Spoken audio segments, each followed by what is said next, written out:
Hello and अस्सलाम वालेकुम। आज हम हाजिर हैं एक नई वीडियो के साथ और इस वीडियो में हम बात करेंगे उन फार्मूलाज के लिए जो कि रिक्वायर्ड होते हैं जॉब इंटरव्यूज़ के लिए। तो क्या हो सकते हैं, लेट्स सी, उस पर हम बात करते हैं। लेकिन आगे बढ़ने से पहले हम अपने व्यूअर्स से रिक्वेस्ट करेंगे कि आप हमारे चैनल को सब्सक्राइब करें और हमारी वीडियो को लाइक करें। देखते रहिए डिजिटेक जीनियस। तो ये हमारी बेसिक एक्सेल शीट है जिसको हमने डिज़ाइन किया है और इसको हमने डिज़ाइन किया है एक ट्रेडिंग कंपनी या डिफरेंट इवन कंस्ट्रक्टिंग कंपनी या डिफरेंट सेक्टर्स के लिए, जिसमें आप देख सकते हैं कि शीट के अंदर डिफरेंट हमने कॉलम्स रखे हैं। इनिशियली हमने जो इस शीट के अंदर रखा है वो आपके कितने क्वांटिटीज़ हैं जो आपने बेसिकली ऑर्डर किए हैं और वो क्या क्या आइटम्स हैं जो कि आपने ऑर्डर किए हुए हैं। सो ये आप समझेंगे आप परचेज करने जा रहे हैं डिफरेंट आइटम्स और आपने इन आइटम्स को बेसिकली ऑर्डर किया है किसी भी डिफरेंट कंपनी को। अब इससे रिलेटेड क्या क्या फार्मूलाज हो सकते हैं, क्या चीज़ें हो सकती हैं। So let's go towards the sheet now. तो नाउ अब पहला क्वेश्चन जो यहाँ पे अराइज हो सकता है वो ये हो सकता है कि आप टोटल क्वांटिटी जो आपने परचेज की है उसको कैलकुलेट करें। तो अब उसको कैलकुलेट करने के लिए, अब अगर आप यहाँ पे थोड़ा फोकस करें तो आपको उसको कैलकुलेट करने के लिए जो फार्मूला रिक्वायर्ड होगा वो क्या फार्मूला रिक्वायर्ड होगा या टोटल क्वांटिटी आपने किस तरह कैलकुलेट कर सकते हैं, वो आप कैलकुलेट कर सकते हैं सम के फार्मूले से, इज इक्वल टू सम। अभी आप देखेंगे हम जब यहाँ पे सम का फार्मूला अप्लाई करते हैं तो यहाँ पे आपके पास आपको ड्रॉप डाउन लिस्ट में भी वो सम का फार्मूला देता है। एक चीज़ इंपॉर्टेंट है किसी भी फार्मूला को यूज़ करने से पहले, वो है इस शुरू में इज इक्वल टू का साइन लगाना। अगर आप ये देखें कि हम इज इक्वल टू के साइन के बगैर सम का फार्मूला लगाते हैं तो अब ड्रॉप डाउन में कुछ नहीं है शो कर रहा। इट्स मीन कि फार्मूला की स्टार्टिंग हमने रॉन्ग की है। तो हम इज इक्वल टू के साथ सम का साइन लगाते हैं और सम का फार्मूला लगाते हैं जो कि ड्रॉप डाउन में लिस्ट में भी शो करेगा और उसके बाद ये आपसे पूछ रहा है कि अब इसकी रेंज क्या है। So that is the range. ये रेंज है जो हमने प्रोवाइड कर दी है इसको, और अब जो ब्रैकेट हमने ओपन किया था वो क्लोज किया। एज सुन एज हम प्रेस करेंगे एंटर बटन, ये आपको total sum of the quantity यहाँ पे प्रोवाइड कर देगा। तो ये एक मेथड है जिससे आप सम के फार्मूले के थ्रू इस क्वांटिटी को कैलकुलेट कर सकते हैं। एक्सेल के अंदर यही फार्मूला का एक शॉर्टकट टॉप राइट साइड के ऊपर दिया हुआ है जो से सिग्मा साइन के थ्रू है। एज सुन एज आप वो बटन प्रेस करेंगे जो टॉप राइट साइड के ऊपर है, वो आपको ऑटोमेटिकली रेंज कैलकुलेट कर लेगा। अब ये रेंज हो सकता है उसने ठीक कैलकुलेट की हो, गलत कैलकुलेट की हो, अगर बीच में स्पेस आ जाता है तो वहीं तक रोक के उसको कैलकुलेट करता है। हम इसको रेंज को डिफरेंट भी कर सकते हैं, लेकिन अगर कहीं स्पेस नहीं है तो उस स्पेस को सही काउंट करेगा और जब आप हिट करेंगे बटन तो आपको रिजल्ट देगा जो सेम रिजल्ट है जो हमने लास्ट फार्मूले के साथ यूज किया था। दूसरा क्वेश्चन अब यहाँ पे जो आपके सामने आ सकता है वो ये कि टोटल नंबर ऑफ ऑर्डर्स को कैलकुलेट करें। अभी टोटल नंबर्स ऑफ ऑर्डर्स आप कैसे कैलकुलेट कर सकते हैं, इसको देखने के लिए हम आगे शीट पे पढ़ते हैं। तो अब यहाँ के ऊपर हमें कैलकुलेट ये करना है कि हमारे पास टोटल नंबर ऑफ ऑर्डर्स हमने कितने काउंट किए। याद रखिए कि पहले वाले क्वेश्चन में हमने काउंट किया था कि हमने टोटल कितनी आइटम्स या कितने नंबर ऑफ आइटम्स को ऑर्डर किया, तो हमने सम निकाला था, तो हमने सम का फार्मूला यूज किया था। अब हमने ये देखना है कि हमने कितनी दफा, कितने टाइम्स, कितनी मरतबा हमने ऑर्डर्स किया है। तो उसके लिए फार्मूला यूज करेंगे इज इक्वल टू सम। हम ब्रैकेट ओपन करेंगे और कॉलम बी में जाएंगे और उसको रेंज प्रोवाइड कर देंगे। हम रेंज वहाँ प्रोवाइड करेंगे ताकि वो कैलकुलेट कर सके। इसका आंसर 11 आना चाहिए। जैसे हमने हिट किया आपने देखा इसका आंसर 11, क्योंकि हमने 11 टाइम्स, अगर आप कॉलम बी में देखें तो हमने 11 टाइम्स जो है ये आइटम ऑर्डर किया। अब नेक्स्ट क्वेश्चन जो कि हमारे पास अराइज हो सकता है वो ये कि हम एक न्यू कॉलम ऐड करें और हर आइटम के लिए प्राइस लुकअप करें कॉलम डी के अंदर। तो देखते हैं कि ये हम कैसे कैलकुलेट कर सकते हैं। अब इस शीट में आप नोट करें कि हमारे पास एक कॉलम डी हमने यहाँ पर रखा है और इस कॉलम डी के अंदर हमें प्राइसेस मेंशन करनी है डिफरेंट आइटम्स की। यहाँ पास item A B C D E F है, तो हमें डिफरेंट आइटम्स की प्राइसेस को कैलकुलेट करना पड़ेगा।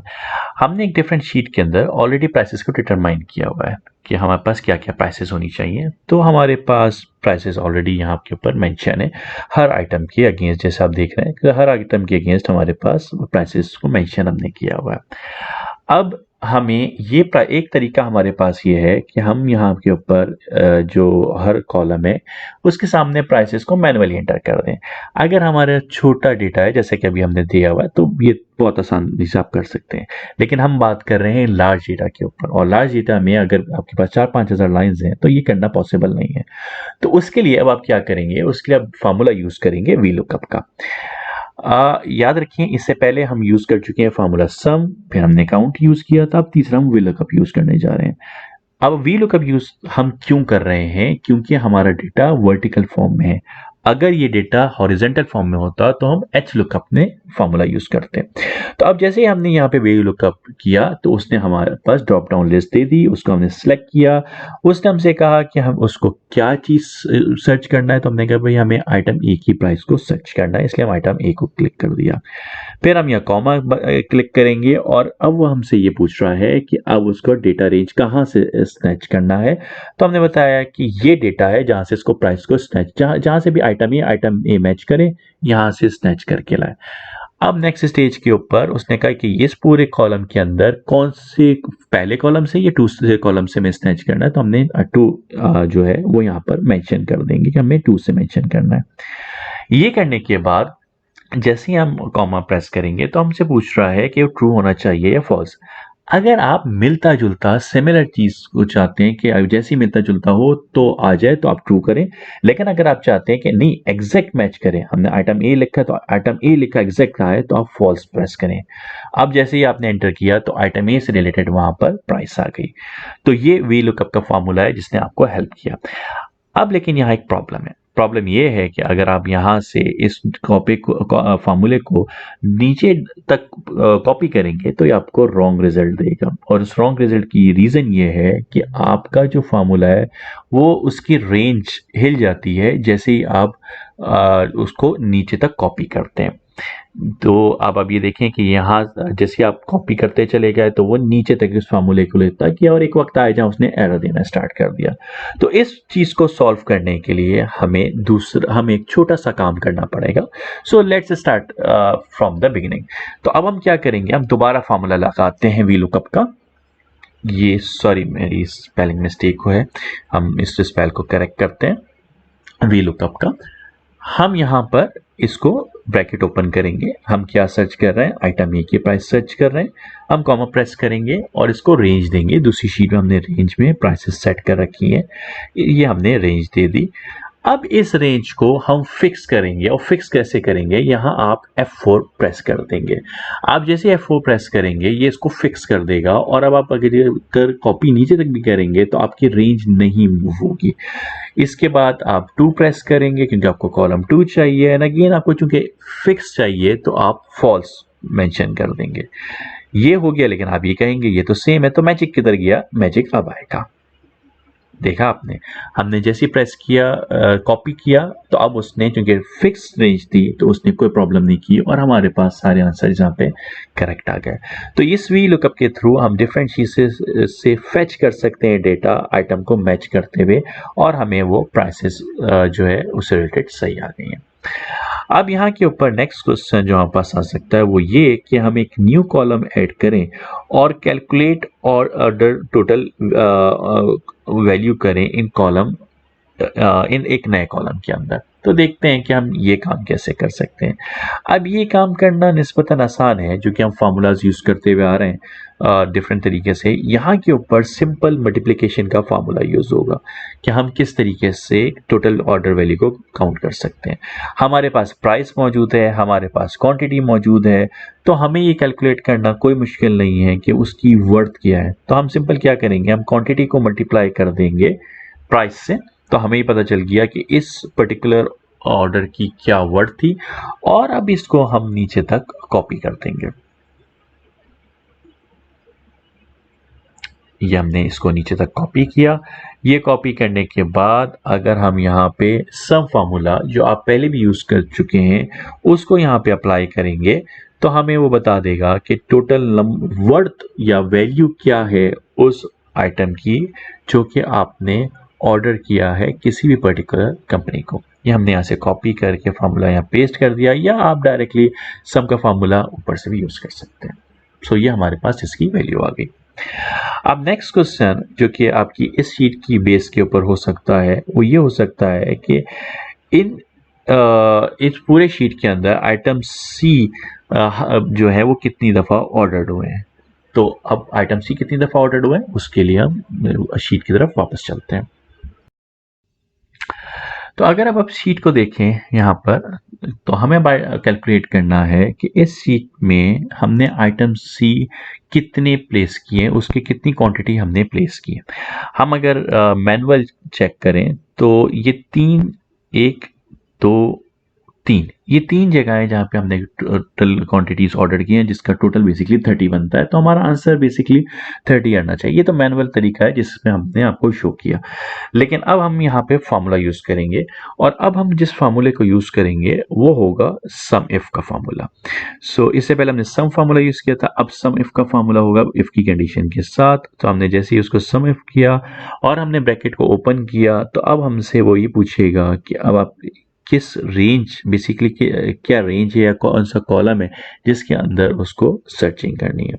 तो हमने कहा जी आइटम कॉलम सी है जहाँ पे सारे आइटम्स के नाम मेंशन किए हुए हैं, वो हमें वहाँ से चीज़ों को फेच करना है। ये करने के बाद हम कॉमा प्रेस करेंगे और फिर इन्वर्टेड कॉमा में उस आइटम का नाम लिखेंगे कि जिसको हम सर्च करना चाह रहे हैं। तो आप ये देखें कि हमने इसके अंदर इन्वर्टेड कॉमास में आइटम सी का नाम लिखा और इन्वर्टेड कॉमा को क्लोज कर दिया। ये करने के बाद फिर हम कॉमा लगाएंगे और अगेन रेंज देंगे कि अगर मैच कर जाए तो उसने वैल्यू कहाँ से फेच करनी है, तो क्वांटिटी के कॉलम से फेच करनी है। और जैसे ही हमने ब्रैकेट क्लोज किया 30 इसका आंसर आ गया।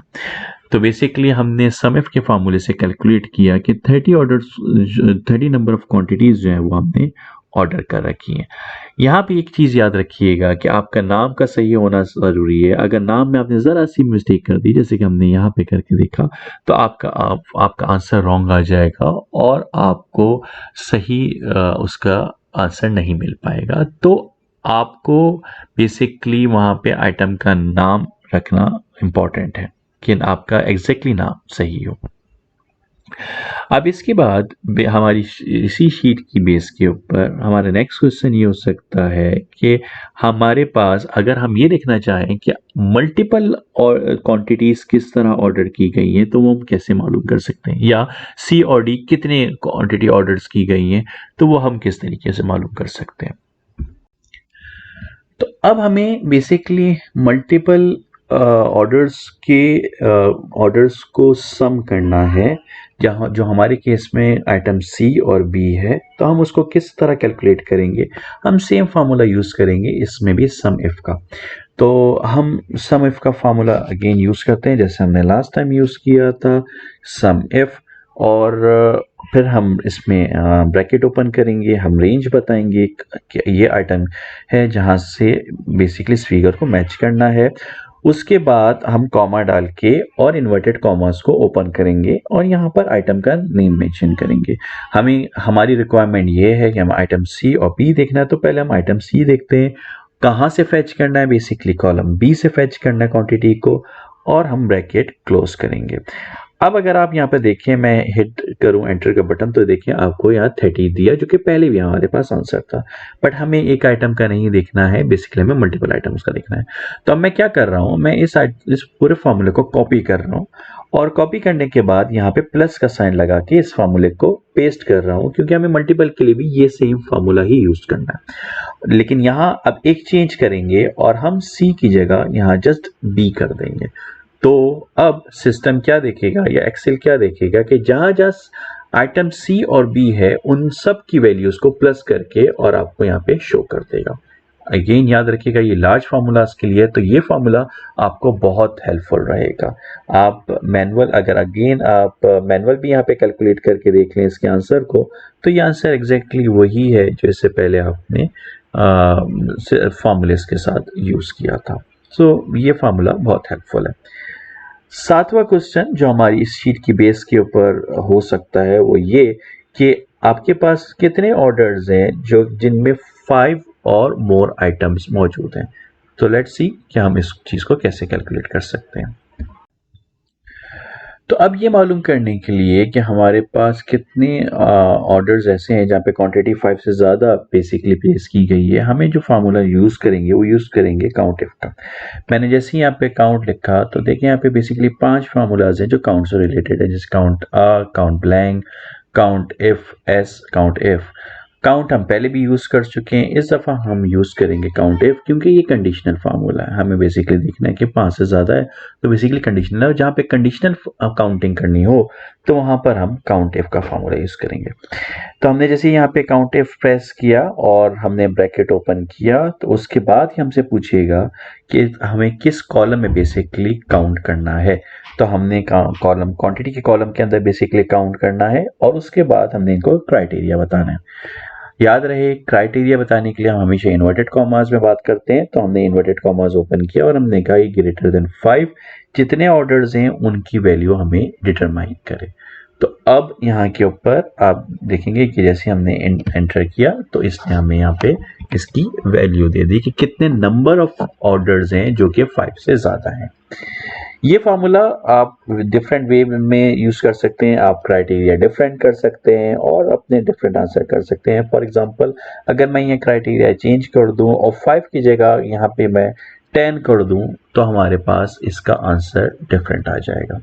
तो काउंट इफ के थ्रू हम number of orders with the conditions यहाँ के ऊपर और किसी शर्त के साथ हम यहाँ पे हासिल कर सकते, इसका आंसर हम हासिल कर सकते हैं।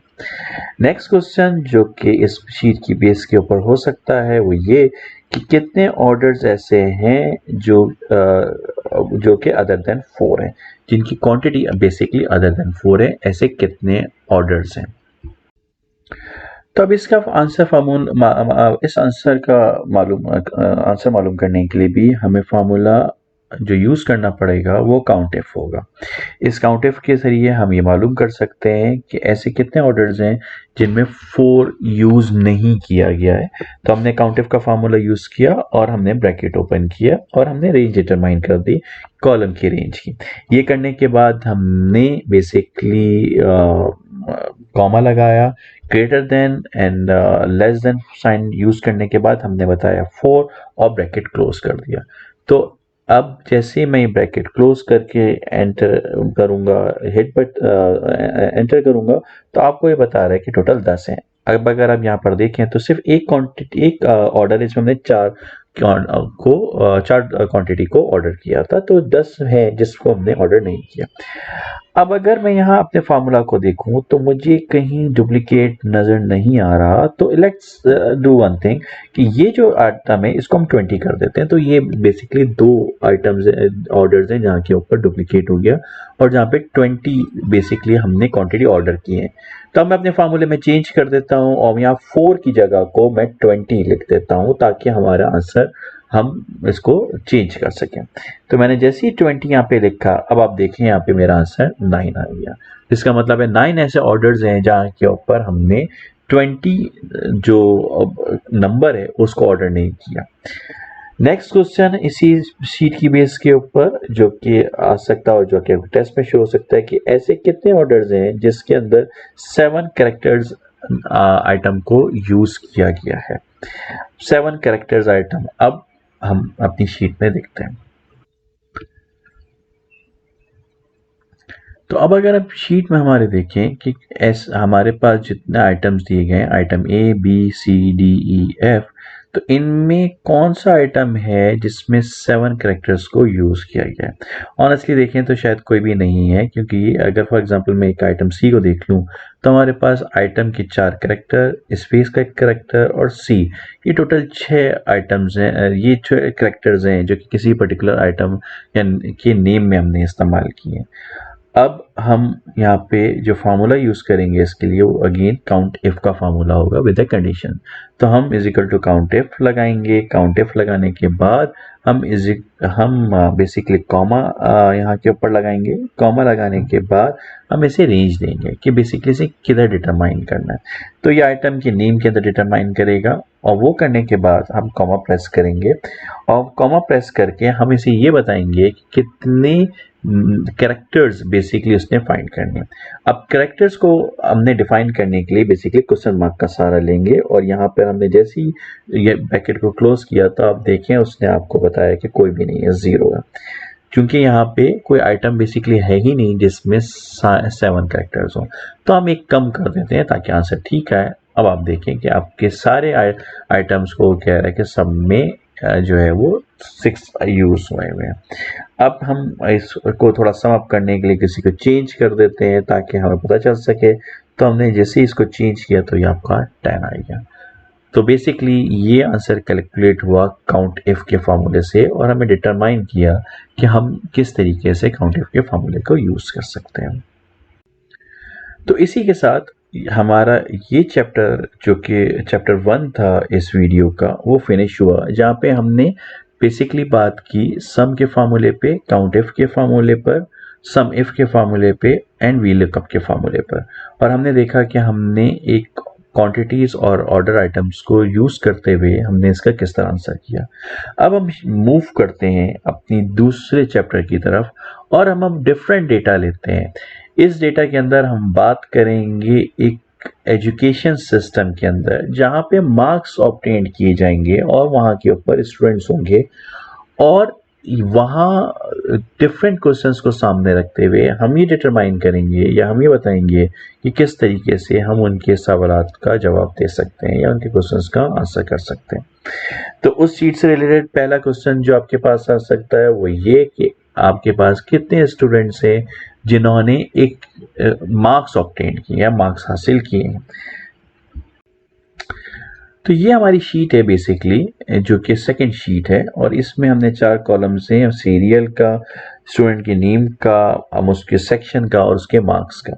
तो हमसे पूछा ये जा रहा है कि यहाँ के ऊपर कितने ऐसे जो स्टूडेंट्स हैं जिन्होंने मार्क्स ऑब्टेन किए। अब अगर आप देखें तो 2 ऐसे ब्लैंक आपको फॉर्म मिलेंगे, वहाँ पे फील्ड्स मिलेंगी जो हम मार्क्स ऑब्टेन नहीं किए। तो इसके लिए जो फार्मूला हमारे पास यूज होना है चेक करने के लिए वो फार्मूला है is equal to count A. Count से रिलेटेड पहले हम काउंट का और काउंट इफ का फार्मूला हम ऑलरेडी यूज कर चुके हैं। अब ये तीसरा फार्मूला हम यूज करने जा रहे हैं जो कि काउंट ए का है। काउंट ए यहाँ पे लिखेंगे और उसके बाद हम यहाँ पर इसको इसको बेसिकली रेंज देंगे। तो जैसे ही रेंज दे के हिट करेंगे ये देखिए आपको 18 आंसर आया। इट्स मीन कि 18 स्टूडेंट्स ऐसे हैं जो कि बेसिकली इस एग्जाम में अपीयर हुए हैं। दूसरा क्वेश्चन आपके पास जो आ सकता है वो ये कि आपके पास कितने स्टूडेंट्स अपीयर नहीं हुए एग्जाम में। लास्ट क्वेश्चन में हमने बात की थी कि कितने के मार्क्स वहां नहीं थे। अब क्वेश्चन ये है कि कितने अपीयर नहीं हुए एग्जाम में, वो कैसे कैलकुलेट करेंगे। तो जो अपीयर नहीं हुए इसके लिए फार्मूला यूज करेंगे काउंट ब्लैंक का, ताकि और काउंट ब्लैंक का करने के बाद हम यहाँ के ऊपर बेसिकली रेंज देंगे कि कितने स्टूडेंट्स हैं जो कि अपीयर नहीं हुए। तो इसने आपको आंसर सिंपल 2 दिया कि 2 ऐसी जगहें यहाँ के ऊपर आपको मार्क्स नहीं है। इट्स मीन कि वहाँ के स्टूडेंट्स जो थे वो अपीयर नहीं हुए या वो एब्सेंट थे। अब नेक्स्ट क्वेश्चन जो आपके पास है वो ये कि आपके सारे स्टूडेंट्स ने मिला के कितने मार्क्स ऑब्टेन किए। तो ये हमें शीट में देखना है। अब ये सिंपल है और हम पहले भी इस पे काम कर चुके हैं। इसके लिए हम फार्मूला यूज करेंगे सम का। हमें देखना ये है कि टोटल ऑब्टेन कितने किए। अगर मैं ये रेंज सेलेक्ट कर लूँ तो आप अपने डाउन बॉटम राइट के ऊपर देखेंगे कि आपको उसका टोटल ऐसे भी बता रहा है, खुद भी सम करके बता रहा है। लेकिन हम ऑफिशियली जाएंगे एंड देन हम सम का फार्मूला यूज करेंगे, आइदर ऊपर का बटन प्रेस करके या इज इक्वल टू सम को प्रेस करके, और इसको रेंज हम प्रोवाइड कर देंगे। तो एज सून एज हम ये रेंज प्रोवाइड करके एंटर का बटन हिट करेंगे तो आपको आपका आंसर सामने ही नजर आ जाएगा। तो ये बहुत इजी है सम को कैलकुलेट करने का। नेक्स्ट क्वेश्चन हमारे पास ये हो सकता है कि आपके पास इस डेटा शीट के अंदर किसी भी स्टूडेंट ने मैक्सिमम मार्क्स कितने बेसिकली अचीव किए या कितने ऑब्टेन किए। तो उसके लिए जो फार्मूला हम यहाँ के ऊपर यूज़ करेंगे वो यूज़ करेंगे मैक्स का, कि हमारे पास मैक्सिमम किस स्टूडेंट ने हमारे पास जो है वो मार्क्स ऑब्टेन किए। तो अब हम मैक्स का फार्मूला यूज़ करते हैं, इज इक्वल टू मैक्स, और हम फिर इसको रेंज प्रोवाइड करेंगे कि ये रेंज है, इसमें से मैक्सिमम मार्क्स ये क्या ऑब्टेन्ड हुए हैं, तो हमारे पास ये आंसर आ गया 95। अब अगर हम अपने डेटा को यहाँ पे देखें कि कौन है कि जिसने 95 ऑब्टेन किए हैं और क्या वो सही भी है, तो yes it's right, mister Michael हैं जिन्होंने 95 मार्क्स ऑब्टेन किए हैं और ये हमें उसने करके दिए हैं। ये आंसर हम ऑलरेडी कैलकुलेट कर चुके हैं, तो इसको भी हम रेफरेंस प्रोवाइड करके आंसर लिख देते हैं। इसके बाद हमारे पास जो नेक्स्ट क्वेश्चन है जो इसी शीट की बेस पर है, वो है बेसिकली कि कौन से स्टूडेंट है कि जिसने मिनिमम मार्क्स हासिल किए हैं इस पूरे एग्जाम में। तो अब ये मालूम करने के लिए जैसे हमने मैक्स के फार्मूले को यूज़ किया था, इसी तरीके हम इज इक्वल टू मिन का फार्मूला यूज़ करेंगे, MIN, हम ब्रैकेट ओपन करेंगे और हम रेंज प्रोवाइड कर देंगे। सो एज सुन एज हम ब्रैकेट क्लोज करेंगे और एंटर का बटन को प्रेस करेंगे, तो हमें ये मिनिमम नंबर का ये देखिए आप, ये मिनिमम है जो कि स्टूडेंट ने ऑब्टेन किए, इसका आंसर दे देगा। तो ये भी सिंपली हमने रिजल्ट इसका फाइंड कर लिया। जहाँ बात होती है मैक्सिमम की, जहाँ बात होती है मिनिमम की, वहाँ एवरेज कभी भी पीछे नहीं होता और हमें एवरेज भी कैलकुलेट करना होता है। तो अब हमारे लिए नेक्स्ट क्वेश्चन जो है वो एवरेज की कैलकुलेशन है। तो लेट्स सी कि हम एवरेज कैसे कैलकुलेट कर सकते हैं। एवरेज को फाइंड आउट करने के लिए जिस तरीके से आपने मिनिमम और मैक्सिमम को फाइंड किया था, तो इसको फाइंड आउट करने के लिए हमें एवरेज का फॉर्मूला यूज़ करना होगा। अब बेसिकली एवरेज, ये सारे मार्क्स जो हैं इसका एवरेज निकाल के हमें देगा कि इसका बेसिकली मीन क्या है या इसका एवरेज किया। तो हमने इज इक्वल टू एवरेज किया और हमने इसको रेंज प्रोवाइड की और हमने ब्रैकेट क्लोज कर दिया। एज सुन एज आपने ये किया तो आपको नंबर ऑफ डेसिमल्स के अंदर जो है वो एवरेज दिया। हम इतने सारे डेसिमल्स नहीं जाते, तो हमने इसको 2 डेसिमल्स तक लिमिटेड कर दिया कि हमें 2 डेसिमल्स के अंदर इसका आंसर प्रोवाइड कर दो।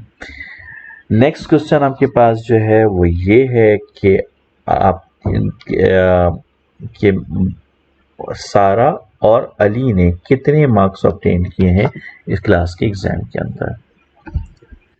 तो अब ये मालूम करने के लिए कि सारा और अली ने कितने मार्क्स ऑब्टेन किए हैं, हम सारा और अली का नाम यहाँ पे सेपरेटली मेंशन कर देते हैं ताकि हमें उनकी वैल्यूज़ को अलग अलग डिटरमाइन करने में, अलग अलग मेंशन करने में आसानी हो। तो अब हम यहाँ पे जिस फार्मूले को यूज़ करेंगे वो अब आपको समझ में आ गया होगा, जो हमने पिछली चीज़ में भी यूज़ किया था किसी पर्टिकुलर वैल्यू की अपोनेंट वैल्यू को फेच करने के लिए। तो हम अब फार्मूला यूज़ करेंगे यहाँ पे वी लुकअप का। अगेन मैं ये बात बता रहा हूँ कि हमें वी लुकअप का फार्मूला इसलिए यूज़ करना है क्योंकि ये डेटा वर्टिकल है। अगर हॉरिजॉन्टल होता तो एच लुकअप फार्मूला यूज़ करते हैं। तो हमने लगाया वी लुकअप का फार्मूला और लगाने के बाद हमने कहा कि किस वैल्यू को फेच को देखना है, सारा को देखना है, और सारा को कहाँ देखना है, इस डेटा के अंदर हमने सारा को तलाश करना है। और जब सारा इसको मिल जाएगी तो फिर नंबर 3 कॉलम के अंदर से वो डेटा को फेच करेगा। इसके करने के बाद हम कॉमा प्रेस करेंगे और फिर इसे बताएंगे कि क्या सिमिलर है या सेम है, जो हमें तलाश करना है। तो हम फॉल्स यहाँ पे सिलेक्ट करेंगे क्योंकि हमें सेम वैल्यू चाहिए। तो हमने जैसे ही किया तो उसने सारा के मार्क्स को हमें डिटरमाइन कर दिया। अब हमें ये करने के बाद अली के फार्मूले को कैलकुलेट करना है, तो हम जस्ट कॉपी करेंगे फार्मूले को और हम पेस्ट कर देंगे। जैसे ही करेंगे तो ये हमने देखा कि हमारा जो रिजल्टेंट जो हमारी सिलेक्शन है वो रॉन्ग हो गई, तो हम इस सिलेक्शन को करेक्ट करेंगे और यहाँ के ऊपर एंटर को हिट कर देंगे। तो आप जैसे ही एंटर हिट करेंगे आपके पास अली के मार्क्स, जो अली ने मार्क्स ऑब्टेन किए, उसका आंसर भी यहाँ पे आ जाएगा। तो ये सारा और अली के आंसर्स हैं जो हमने इसमें मैच किए। 10th क्वेश्चन जो उस चीज की बेस के ऊपर आपके पास आ सकता है वो ये कि आप टोटल मार्क्स आपके सेक्शन 1 के जो स्टूडेंट्स हैं उन्होंने टोटल मार्क्स कितने ऑब्टेन किए, कितने हासिल किए। तो अब इसका आंसर मालूम करने के लिए जिस फार्मूले को हम यूज़ करेंगे वो फार्मूला है सम इफ का। तो हम यहाँ पर सम इफ का is equal to sum if का फार्मूला यूज़ करेंगे और ये आपसे पूछ रहा है कि आपने बेसिकली क्या वैल्यू को फैच करना है या क्या वैल्यू को सर्च करना है।